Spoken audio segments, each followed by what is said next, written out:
حج کس طرح کرنا ہے، حج کے ارکان اور اعمال کے بارے میں ہم اللہ کا حکم پورا کر رہے ہیں، نبی کا طریقہ زندہ کر رہے ہیں، اس لیے نہیں کہ ہم کو اچھا لگتا ہے۔ میں نے حاجیوں کو یہی بتلایا کہ آپ کو اختلاف کا حصہ نہیں بننا ہے۔ نیت کی قربانی، جان کی قربانی، مال کی قربانی، عزت کی قربانی، حج جو ہے یہ تو اصل میں جوانی کی عبادت ہے۔ سلیکٹ 24 نیوز میں آپ کا سواگت ہے۔ میں ہوں محمد صادق۔ ابھی میں موجود ہوں سیوان کے سراج العلوم میں۔ عازمین حج آج سراج العلوم میں ٹریننگ لے رہے ہیں، ویکسینیشن بھی ان کا ہونا ہے۔ کیا ٹریننگ میں چل رہا ہے اور کیا کچھ ہے، مختلف باتوں پر بات چیت کرنے کے لیے آج ہمارے ساتھ موجود ہیں مفتی محفوظ الرحمان صاحب، جو سراج العلوم کے محتمیم ہیں، ان سے بات چیت کرتے ہیں۔ حضرت، حج کی ٹریننگ آج سراج العلوم میں رکھی گئی ہے، جی، اس کے متعلق کیا کچھ کہیں گے؟ یہاں ایک زمانے سے یہ نظام رہا ہے کہ جو لوگ پورے ضلع سے حج میں جاتے ہیں ان کو یہاں جمع کیا جاتا ہے، ان کو حج کے تعلق سے جو ارکان وہاں ادا کرنے ہوتے ہیں ان کی ٹریننگ دی جاتی ہے، ان کو بتلایا جاتا ہے کہ حج کے ایام آپ کیسے گزاریں گے، حج کس طرح کرنا ہے، حج کے ارکان اور اعمال کے بارے میں، مدینہ طیبہ کی حاضری، وہاں کی زیارت کے آداب اور طریقوں کو بتلایا جاتا ہے، سکھلایا جاتا ہے۔ آج اسی کی دوسری کڑی ہے۔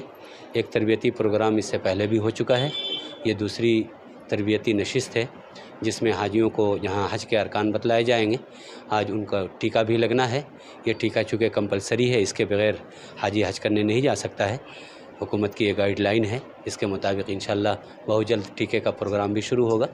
تو آج یہی پروگرام چل رہا ہے، تربیتی پروگرام سے لوگ ابھی فارغ ہوئے ہیں، انشاءاللہ تھوڑی دیر میں ٹیکہ کا اور میننجائٹس کا جو ٹیکہ ہے اور پولیو کا ڈراپ ہے وہ حاجیوں کو دیا جائے گا۔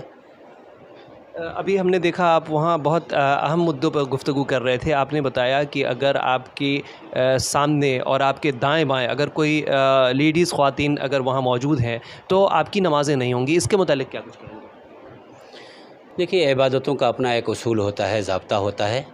عبادت کا جو طریقہ اللہ تعالیٰ نے اپنے نبی کے ذریعے سے ہمیں اور آپ کو بتلایا ہے، جب تک ہم عبادت میں اس طریقے کو زندہ نہیں کرتے ہیں تو ہم اپنا شوق پورا کر رہے ہیں، وہ عبادت نہیں ہو رہی ہے۔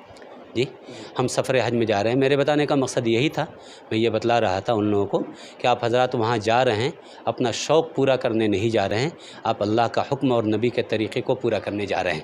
اس لیے وہاں جو بھی ہم عمل کریں، عمل سے پہلے ہم یہ دیکھیں کہ ہمارے اس عمل سے اللہ کا حکم پورا ہو رہا ہے یا نہیں، نبی کی سنت زندہ ہو رہی ہے یا نہیں۔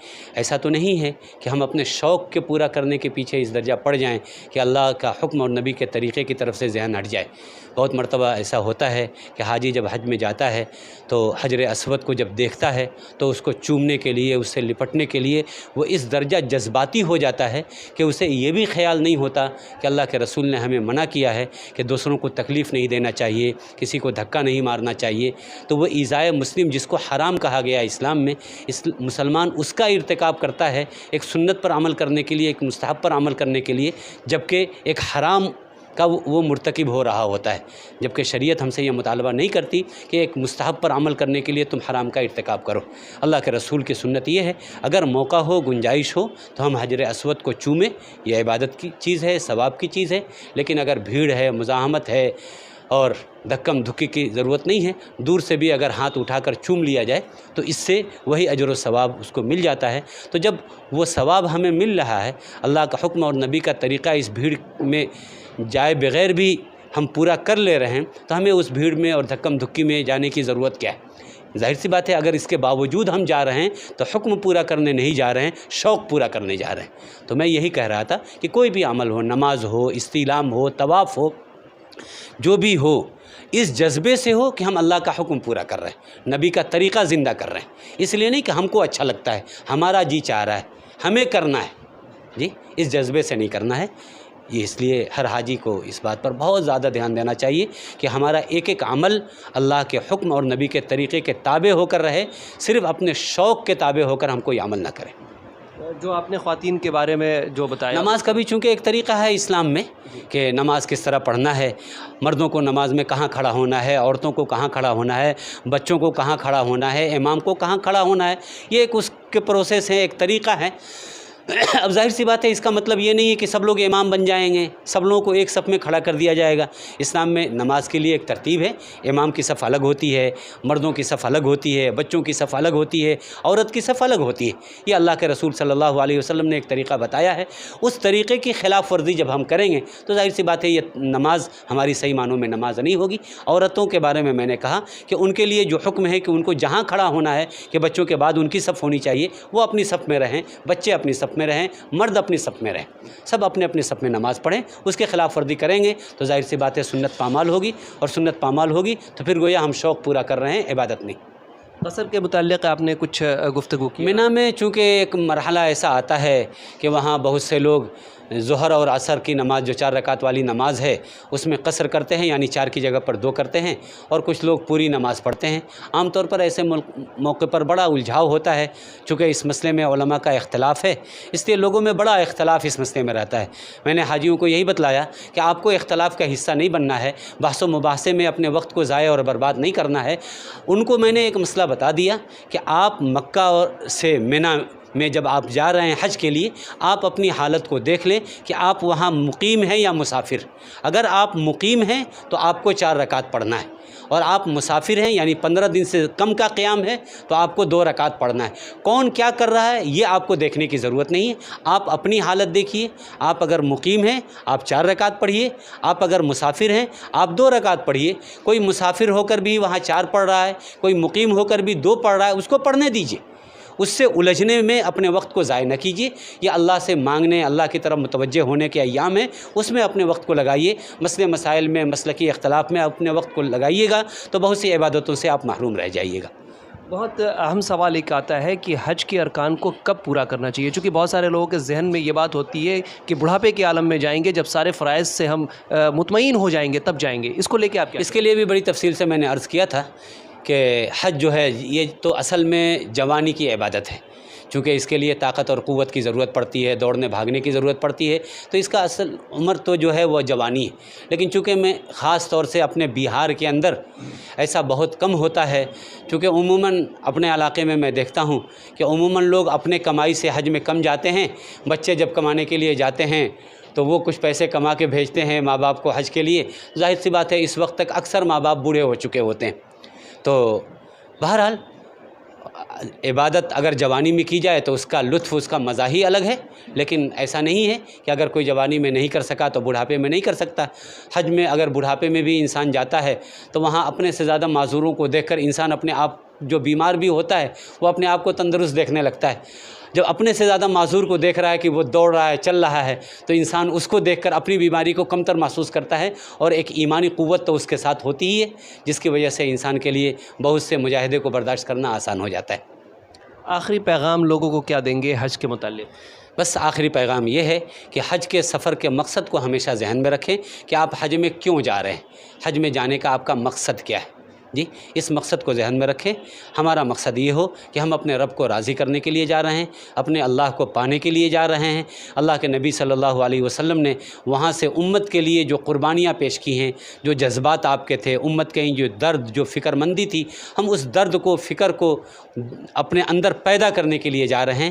آپ جائیں تو وہاں سے بازاروں سے کھانے پینے کی چیزیں، پہننے اوڑھنے کی چیزوں کا تحفہ لانے کے بجائے آپ کوشش کریں کہ نبی کا یہ درد تحفے میں لائیں۔ جی، دین کی تبلیغ کا یہ جذبہ اپنے اندر لائیں۔ صحابہ نے اپنے بیوی بچوں کو کیسے دین کے نام پر قربان کیا، کتنی بڑی بڑی قربانیاں، نیت کی قربانی، جان کی قربانی، مال کی قربانی، عزت کی قربانی، کس طرح دین کو زندہ کرنے کے لیے ان حضرات نے پیش کی ہیں۔ آپ اپنے اندر قربانی کا وہ جذبہ پیدا کیجیے کہ ہم بھی تو کچھ دین کے نام پر کریں۔ ہم دین کے نام پر اپنی نیت قربان نہیں کر سکتے، اپنا شوق پورا نہیں کرتے، آخر وہ کیسے لوگ تھے جو اپنی گردنوں کی قربانی پیش کر دیے، اپنی بیوی بچوں کو ان لوگوں نے یتیم اور بیوہ کر دیا۔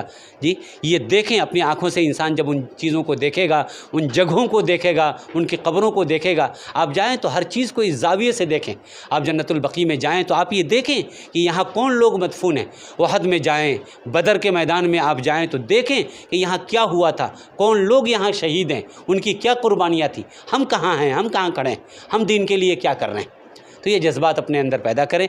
بسا اوقات ایسا ہوتا ہے کہ حاجی وہاں جاتا ہے تو وہاں کی بازاروں کا حصہ بن کر اپنے وقت کو ضائع کرتا ہے. تو میں نے یہی ان کو سمجھایا تھا کہ آپ شاپنگ کے لیے مارکیٹنگ کے لیے نہیں جا رہے ہیں. دنیا میں بہت سے بڑے بڑے شاپنگ ہال جو مکہ اور مدینہ سے بڑے بڑے دوسرے ممالک میں موجود ہیں. اگر شاپنگ کا مقصد ہے تو مکہ مت جائیے, آپ مدینہ مت جائیے, چلے جائیے لندن, یورپ, امریکہ, وہاں اس سے بڑے بڑے مال آپ کو مل جائیں گے. وہاں جا کر اپنا شوق پورا کر لیجئے.